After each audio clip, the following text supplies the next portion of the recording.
Good morning, this is Manoj Kumar Sharma. Today we discuss chapter number 14 Biomolecules class 12 subject chemistry. जैसे कि हमारा पिछली वाला जो वीडियो था प्रोटीन पर बेस्ड था, जिसमें हमने प्रोटीन का इंट्रो, प्रोटीन के कंपोजिशंस और प्रोटीन के हमने क्लासिफिकेशन से रिलेटेड बात की थी। तो हमारा क्लासिफिकेशन से रिलेटेड कुछ टॉपिक रह गया था। अब हम बात करेंगे सेकंड नंबर पर, हम प्रोटीन के लिए बात करेंगे कि जैसे हमारा फर्स्ट जो था बेस्ड ऑन मोलिकुलर शेप पर था, सेकंड जो हमारा क्लासिफिकेशन प्रोटीन्स के लिए है वो बेस्ड ऑन हाइड्रोलाइसिस। हाइड्रोलाइसिस के बेस पर हम क्या करेंगे, प्रोटीन का क्लासिफिकेशन करेंगे। अगर हाइड्रोलाइसिस के बेस के ऊपर बात करें तो प्रोटीन को क्लासीफाई किया गया है टू पार्ट्स में। First simple proteins and second हमारे पास में कॉन्जुगेटेड प्रोटीन्स।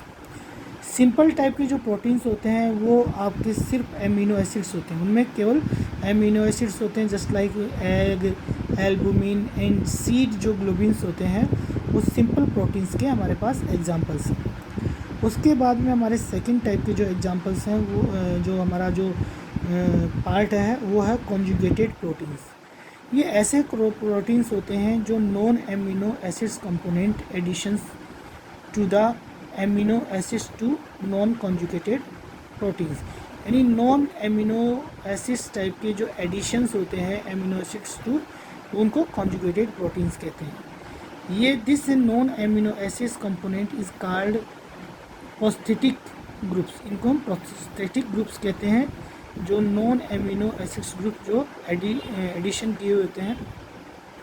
इनमें हमारे पास में जो एग्जांपल्स हैं वो ग्लाइकोप्रोटीन, न्यूक्लियोप्रोटीन, क्रोमोप्रोटीन्स। ग्लाइकोप्रोटीन जो है प्रोस्थेटिक ग्रुप, उसमें कार्बोहाइड्रेट होता है। न्यूक्लियो जो प्रोटीन होता है उसमें प्रोस्थेटिक ग्रुप न्यूक्लिक एसिड होता है। और क्रोमोप्रोटीन जो होता है उसमें जो प्रोस्थेटिक ग्रुप जो होता है वो हमारे पास पिगमेंट्स होता है। ये इंपॉर्टेंट क्वेश्चन है, ये काफ़ी बार पूछा भी गया है कि ग्लाइकोप्रोटीन, न्यूक्लियोप्रोटीन, क्रोमोप्रोटीन्स में से प्रोस्थेटिक ग्रुप कौन कौन से होते हैं। तो कार्बोहाइड्रेट्स, न्यूक्लिक एसिड्स और पिगमेंट्स, ये इनमें प्रोस्थेटिक ग्रुप्स होते हैं। उसके बाद हमारा जो सबसे आगे जो इम्पोर्टेंट जो चैप्टर है, टॉपिक है, वो है हमारे पास एमिनो एसिड्स। एमिनो एसिड्स क्या होते हैं कि जितने भी प्रोटीन्स होते हैं वो पॉलीमर होते हैं अल्फ़ा एमिनो एसिड्स के। अल्फ़ा एमिनो एसिड्स के पॉलीमर्स को ही हम क्या कहते हैं, प्रोटीन्स कहते हैं।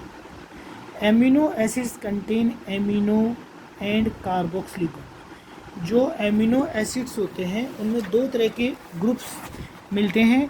फर्स्ट जो ग्रुप होता है वो एमिनो ग्रुप की हम बात करते हैं, सेकंड उसमें कार्बोक्सिल ग्रुप, यानी एमिनो और कार्बोक्सिल दोनों फंक्शनल ग्रुप उसमें प्रेजेंट होते हैं। Amino acids are linked with peptide bond to form protein, कि एमिनो एसिड्स आपस में पेप्टाइड बॉन्ड से लिंक करके प्रोटीन की फॉर्मेशन करते हैं, यानी प्रोटीन जो है एमिनो एसिड्स के बीच में पेप्टाइड बॉन्ड बनने से होता है। एमिनो एसिड्स को क्लासीफाई किया गया है अल्फ़ा, बीटा, गामा और delta. Alpha, beta, gamma, delta form में इनको क्लासीफाई किया गया। Only alpha amino acids are obtained proteins on hydrolysis. केवल अल्फ़ा टाइप के जो एमिनो एसिड्स हैं जो आपके हाइड्रोलाइसिस पर प्रोटीन्स की फॉर्मेशन करते हैं। The amino group is basic and the carboxyl group is acidic in nature.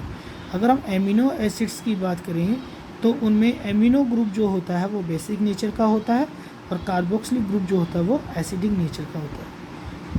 अगर हम बात करें all proteins are made up of these 20 amino acids. लगभग 20 टाइप के एमिनो एसिड से आपके सारे टाइप के प्रोटीन्स की क्या होती है, फॉर्मेशंस होती है। अब हम बात करेंगे क्लासिफिकेशन से रिलेटेड। फर्स्ट हमारे पास में relative position of amino group. Amino group की पोजीशन के बिहार पर हम एमिनो एसिड्स का क्लासिफिकेशन करेंगे। नंबर 1 है हमारे पास में alpha amino acids. It means amino group जो होता है वो अल्फ़ा पोजीशंस पर अटैच होता है, यानी अल्फ़ा पोजीशन पर प्रेजेंट होगा। जैसे NH2, CH2, COOH, इसमें आपके NH2 जो है वो CH2 जो आपके अल्फ़ा पोजीशन है उसके ऊपर एमिनो ग्रुप को जोड़ा गया है। ये ग्लाइसिन का एग्जाम है। ऐसे एलेनिन, इसमें भी एमिनो ग्रुप अल्फ़ा पोजीशन से जुड़ा होता है, तो इस टाइप के ये अल्फ़ा एमिनो एसिड्स होते हैं। उसके बाद में नेक्स्ट है हमारे पास में बीटा एमिनो एसिड्स। इसमें आपके एमिनो ग्रुप जो होता है वो बीटा कार्बन से अटैच होता है, यानी एमिनो ग्रुप का अटैचमेंट आपके बीटा पोजीशन पर होता है, कार्बोक्सिलिक ग्रुप जो होता है उसके बीटा पोजीशंस पर। जैसे ये हमारे पास में बीटा एमिनो प्रोपेनोइक एसिड। उसके बाद में है हमारे पास में गामा एमिनो एसिड्स। इसमें एमिनो ग्रुप जो होता है वो gamma positions of carboxylic group जो होता है उस पर प्रेजेंट होता है। तो ये हमारे कार्बोक्सिलिक ग्रुप का अल्फ़ा, बीटा और ये गामा पोजीशंस जिसके ऊपर एमिनो एसिड्स प्रेजेंट है। इस प्रकार से हम एमिनो एसिड्स की प्रेजेंस की बिहार पर हम उसे अल्फ़ा, बीटा, गामा में उसको क्लासीफाई करते हैं। इसका एग्जांपल है gamma amino butanoic acids. Thank you, have a good day. Next हम बात करेंगे on the basis of number of amino and carboxylic groups. Thank you, have a good day.